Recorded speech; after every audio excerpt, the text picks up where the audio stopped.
Channel. सो आज हम vector का पार्ट 2 करने वाले हैं। सो पार्ट 1 जो है इसकी वीडियो रिकॉर्ड हो चुकी है चैनल पे, एंड पार्ट 1 में हमने वेक्टर के बारे में ओवरव्यू समझा कि वेक्टर का क्या बेसिक होता है।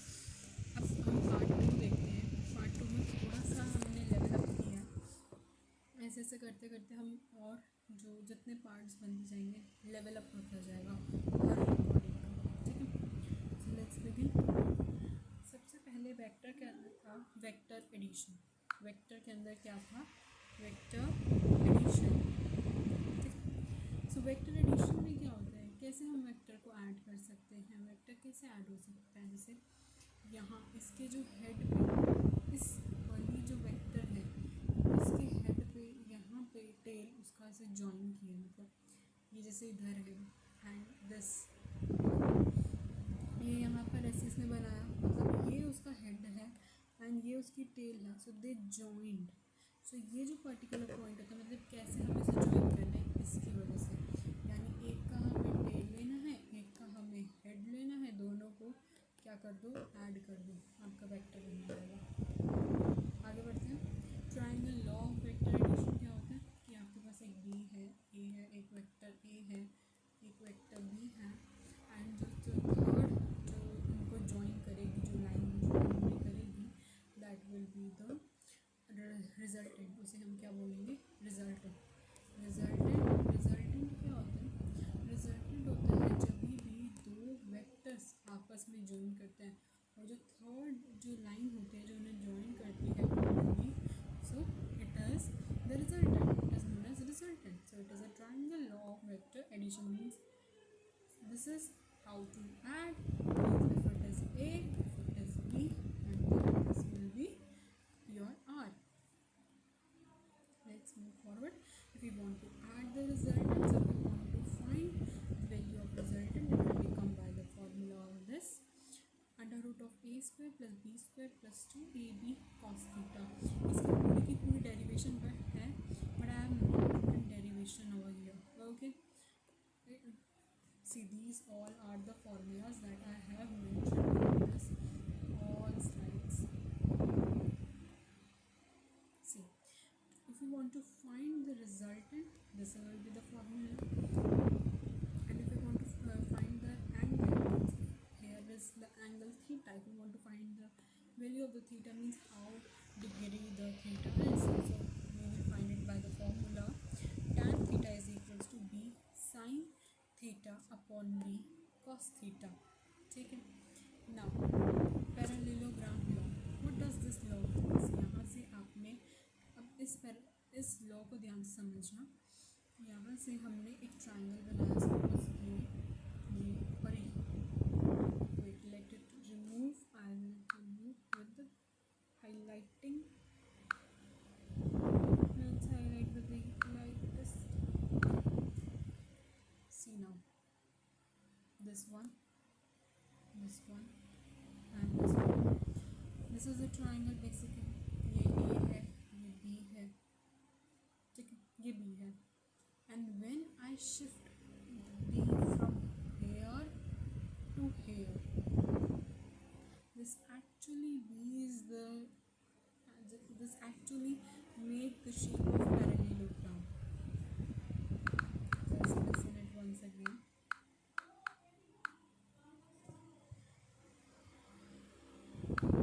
ये आपका A है, ये B है और ये रिजल्टेंट है। ये आपका थीटा है, ये पूरा एक्चुअली थीटा है, जिसमें से इतना वाला पार्ट अल्फा ले लेते हैं, इतना वाला पार्ट बीटा ले लेते हैं। Alpha plus beta is equals to theta. Alright. अब इसमें क्या जो ये रिजल्टेंट हमेशा कॉमन आता है। ये B इधर है तो इधर भी तो ये B ही होगा। पैरेललोग्राम लॉ में इतना ही बेसिक था, मतलब पैरेललोग्राम लॉ होता क्या एक्चुअली, इसकी डेफिनेशन है, if two vectors are represented by any two adjacent side of parallelogram then the common diagonal represented their resultant. This common diagonal is representing their resultant.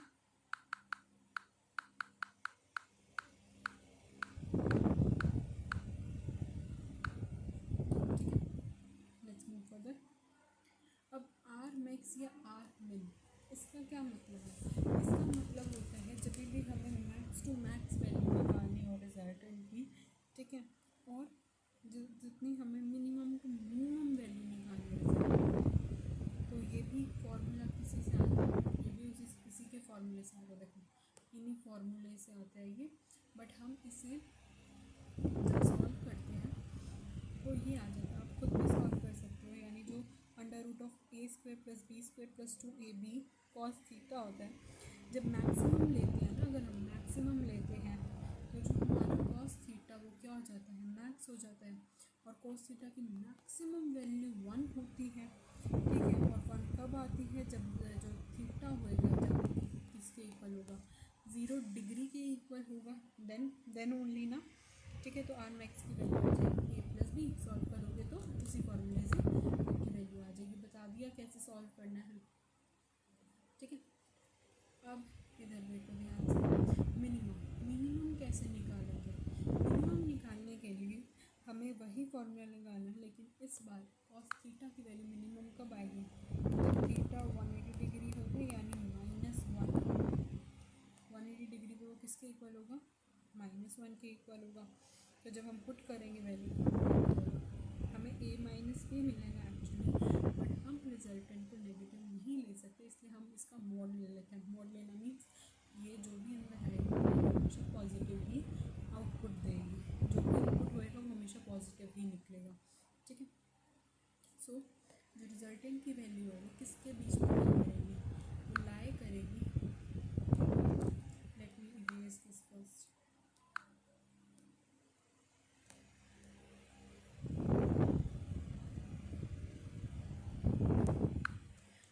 ये जो resultant की value है वो किसके बीच में लाई करेगी? यानी मिनिमम से मैक्सिमम के बीच में ही लाई करेगी, ठीक है। सो क्या आपने यहाँ पर इसका फॉर्मेट ये वाला भी हो सकता है, या फिर कई बुक्स में हमें ये फॉर्मेट भी देखने को मिलता है।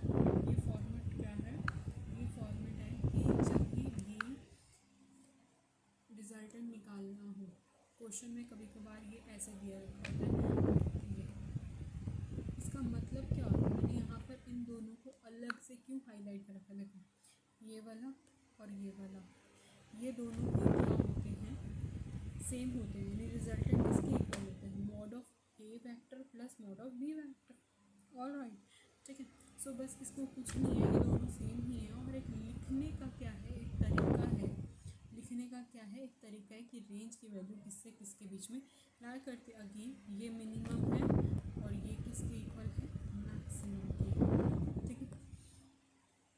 उसके बाद एडिशन ऑफ वेक्टर। देखो अब इसका क्या मतलब है? इसका मतलब है कि जब आपके पास दो वेक्टर हैं, सपोज मैंने ऐसे कर पेन ओनली, मैंने ऐसे करके एक डायग्राम बनाया जहाँ पर जो हमने पैरेललोग्राम ड्रॉ किया ना, वही ए ये था, ए ये, आर ये, बी ये, ठीक है। अब इसमें क्या है, ए जो है और जो बी हमारा है वो दोनों ही के आपस में इक्वल हैं। ए के किसके इक्वल है? ए के। ये दोनों किसके इक्वल है? Basically they are equal to A. A माने रिजल्टेंट, ए का मतलब रिजल्टेंट, रिजल्टेंट का मतलब ये, रिजल्टेंट का मतलब ये इसको ए वेक्टर प्लस बी वेक्टर का मोड लेना है, ठीक है। तो जब हम उसका करेंगे, और again under root of A square plus B square plus 2ab cos theta में हमने यहाँ पर क्या करना है, बी की जगह ए लगा देना है। सॉल्व करते रहेंगे, जो एट द एंड हमें आउटपुट मिलेगा वो 2a कॉस थीटा बाई 2। हमने थोड़ी बहुत ट्रिग्नोमेट्री बीच में यूज़ किया है। क्या यूज़ किया है कि 1 प्लस कोस थीटा किसके इक्वल होएगा? 2 कॉस स्क्वायर थीटा बाई 2 के इक्वल होगा, ठीक है। ये चीज़ मैं यहाँ पर लिख देती हूँ, अगर इसे खुद डिराइव कर रहे हो तो ये बात हमें पता होनी चाहिए। यहाँ हमने ये वाली जो ट्रिग्नोमेट्री यूज़ करी है इस क्वेश्चन में, हम ये वाली ट्रिग्नोमेट्री यहाँ पे यूज़ करेंगे। जो हम ये निकालेंगे ये वाला फॉर्मूला, तो उसमें हम ये वाली ट्रिग्नोमेट्री जो है यूज़ करेंगे, ठीक है। सब्ट्रैक्शन की अगर मैं एडिशन की बात करूँ तो 2a cos theta by 2, subtraction की बात करूँ वही सेम फार्मूला वही सेम चीज़ों से 2a sin theta by 2 subtraction of equal vectors, यानी इसमें भी बात यही है, इसमें भी यही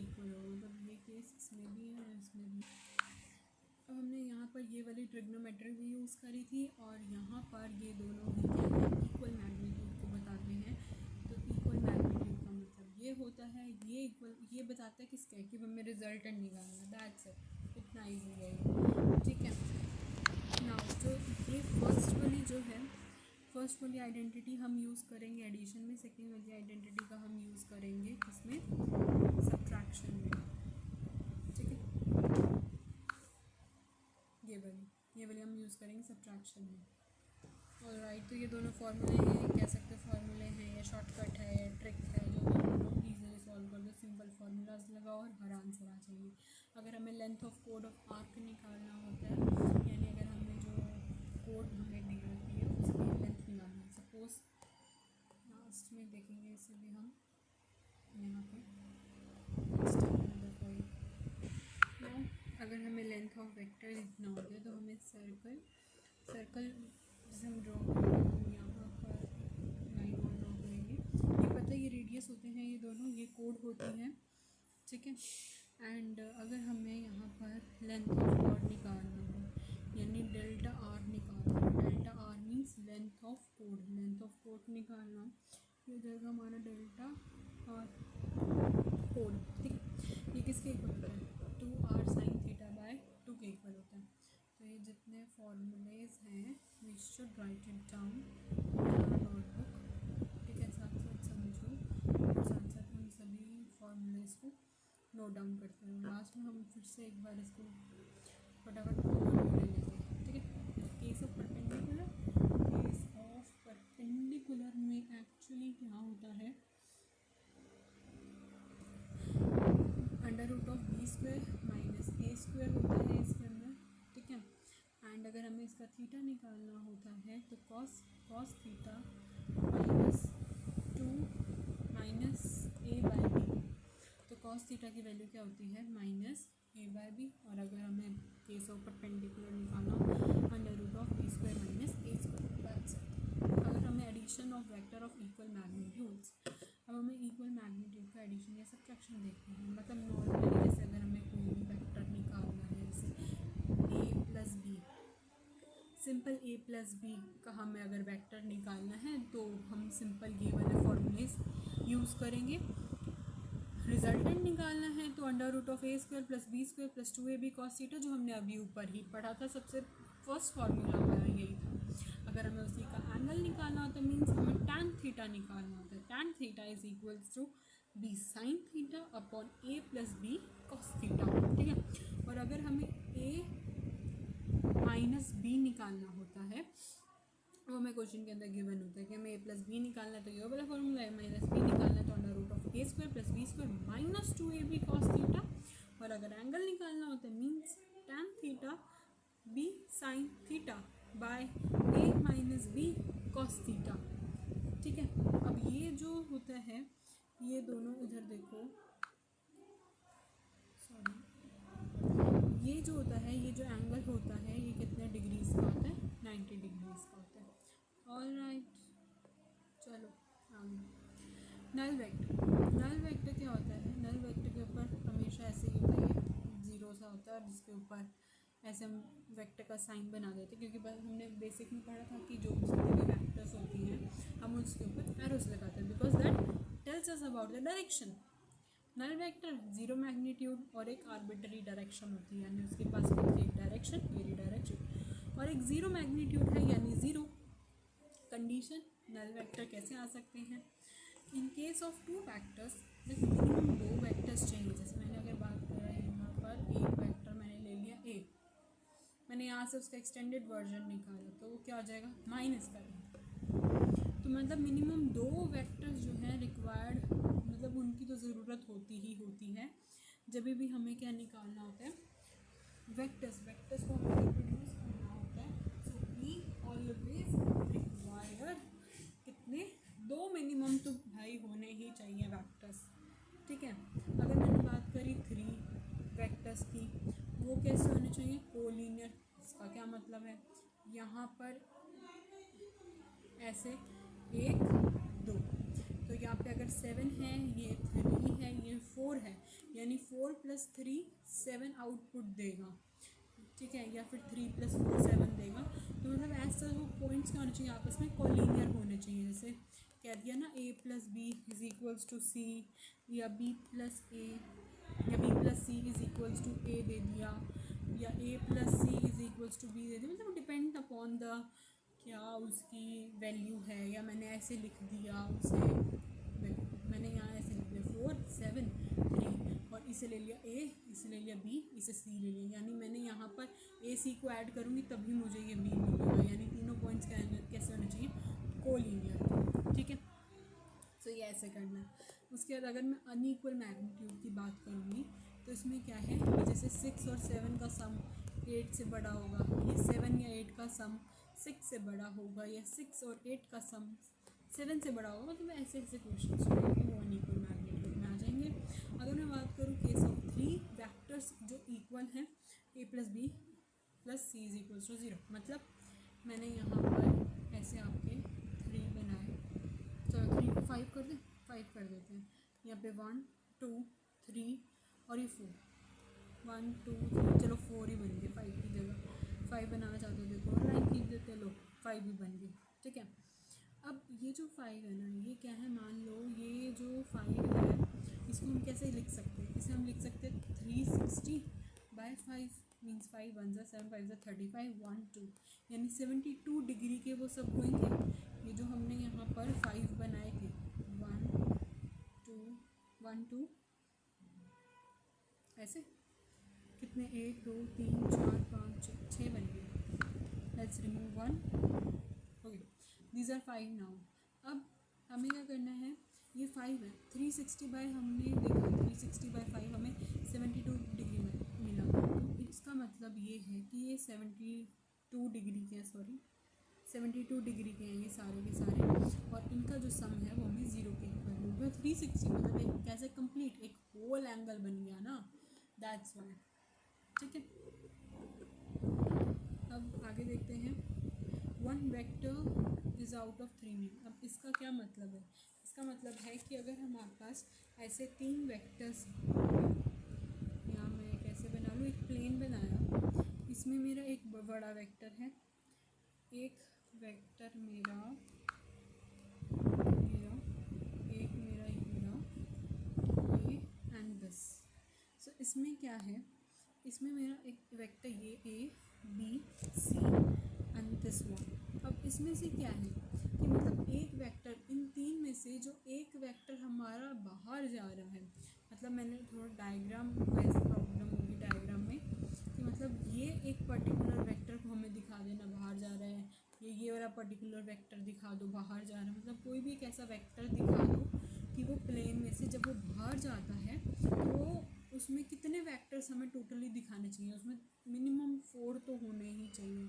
ठीक है, सो ये अभी जो हमने ऊपर पढ़ा उसके बारे में लिखा हुआ है, मिनिमम 2 इक्वल वेक्टर्स होने चाहिए, minimum number of unequal vectors वो कितने होने चाहिए, वो 3 होने चाहिए, मिनिमम नंबर्स ये कितने होने चाहिए आउट ऑफ द प्लेन 4 होने चाहिए। सो ये सब इसकी कंडीशन है कि हमें कैसे नल वेक्टर को प्रोड्यूस करना चाहिए। सो ये नल वेक्टर की पूरी लिस्ट है कि क्या क्या हमने इसमें पढ़ा। So you can take screenshot if you want. ये फॉर्मूलेस की चिट शीट है, तो ये आप बना भी सकते हो and you can take the screenshot if you want it. ठीक है, लेट्स मूव अबव।